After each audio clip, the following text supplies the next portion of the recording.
Hello guys, welcome to our channel the Calcutta junction. আমি রিতম। আজ আমি নন্দনে এসেছি দুটো বাংলা ছবি দেখার জন্য। একটা হচ্ছে দুর্গাপুজোর সময় রিলিজ করা ছবি রক্তবীজ, আর একটা ছবি 22 তারিখে রিলিজ করা প্রধান, যেটা বর্তমানে খুব ভালো রেসপন্স পাচ্ছে। তাই আর আমি দেরি না করে চলে এলাম নন্দনে সিনেমাটা দেখতে। সিনেমাটা দেখে আমি তোমাদের জানাবো সিনেমাটা কেমন হয়। তো এখন আমি বেরিয়ে যাচ্ছি ফুলবাগানের দিকে। এখন বাজে সকাল 11টা।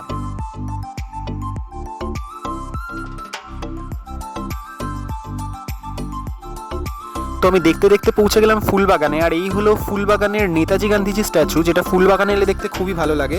তারপর আমি এমজি রোডের অটো স্ট্যান্ডের দিকে গিয়ে ফুলবাগান থেকে অটো ধরে চলে গেলাম এমজি রোডে। আমার যেহেতু মেট্রো কার্ড ছিল, তাই আমি ডাইরেক্ট এমজি মেট্রো স্টেশনে পৌঁছে প্ল্যাটফর্মের দিকে চলে গেলাম। প্ল্যাটফর্মের দিকে কিছুক্ষণ ওয়েট করার পরেই চলে এলো ট্রেন।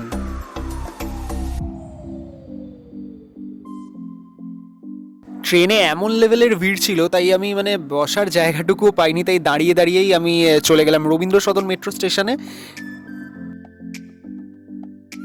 এখন ডিসেম্বর মাস, আর ডিসেম্বর মাসে প্রত্যেক বছর নন্দনে আয়োজিত হয় পশ্চিমবঙ্গ সঙ্গীত মেলা, যেটা প্রত্যেক বছরই নন্দনে এই সময় আয়োজিত হয়। তাই নন্দনে পৌঁছেই দেখতে পেলাম যে ওপেন স্টেজ তারপরে আয়োজিত হয়েছে, আরও বাংলার লোক সংস্কৃতির লোকগান সমস্ত কিছুই এখানে গাওয়ার ব্যবস্থা আছে। সন্ধ্যেবেলা একটি অনুষ্ঠানের ব্যবস্থাও করা হয়েছে।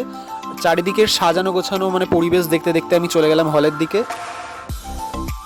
নন্দনেতে সিনেমা দেখতে গেলে প্রথমে আগে থেকে অনলাইনে টিকিট কেটে রাখতে হয়, কারণ নন্দনে এসে অফলাইন টিকিট পাওয়ার চান্স খুবই কম থাকে। আর আমি প্রথমে দেখব রক্তবীজ সিনেমাটা, যেটা 1টা 1 থেকে শুরু হওয়ার কথা। তাই জন্য আগে আমি নন্দন 1 হলের দিকে চলে গেলাম।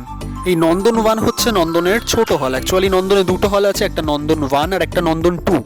নন্দন 1-এ সমস্ত সিনেমার টিকিটের প্রাইস থাকে 30 রুপিস করে। তাই আমি রক্তবীজ সিনেমা দেখার জন্য নন্দন 1-এ টিকিট কেটেছিলাম। এখন বাজে 12:40, 1টা 1 থেকে সিনেমা, তাই আমি এন্ট্রি করে গেলাম হলে। আর সিনেমাটা দেখি, সিনেমাটা দেখার পর তোমাদের আমি রিভিউ দিচ্ছি সিনেমাটা কেমন হলো।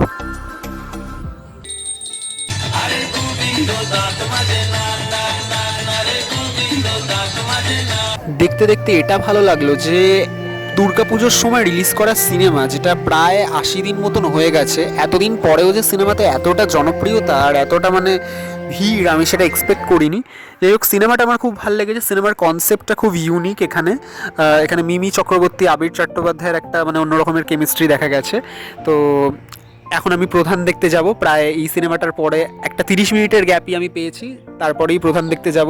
তো খুব খিদে পাচ্ছিল আমার, তাই কোনো খাবারের দোকান না পেয়ে এখানে ওখানে খুঁজতে খুঁজতে আলটিমেট একটা মোমোর দোকান দেখতে পেলাম দূরে। মোমোর দোকানটা সব ভিড়, একদম এমন ছিল যে কোনো দোকানই খুঁজে পাওয়া যাচ্ছিল না। কোনো রকমের মোমোর দোকানটা দেখতে পেয়ে মোমোর দোকানে গেলাম।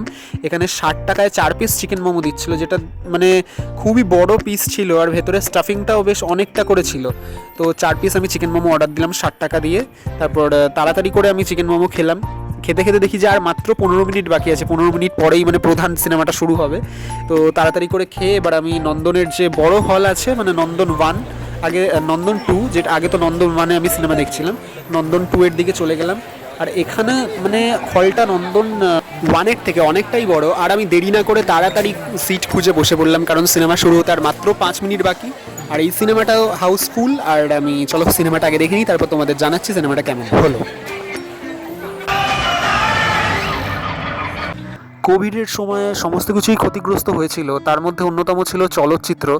আর কোভিড পরবর্তী সময় এইরকম একটা বাংলা ছবি আর দর্শকের উপচে পড়া ভিড়, সেটা আমার খুবই ভালো লেগেছে। আর তাই তোমাদের কাছেও অনুরোধ করব, তোমরাও আসো সিনেমা হলে। এখন অনেক জায়গায় এই সিনেমাটা চলছে, তোমরাও সিনেমাটা দেখো, সাপোর্ট করো, যাতে আমাদের ইন্ডাস্ট্রি থেকে আরও ভালো ভালো সিনেমা আসে।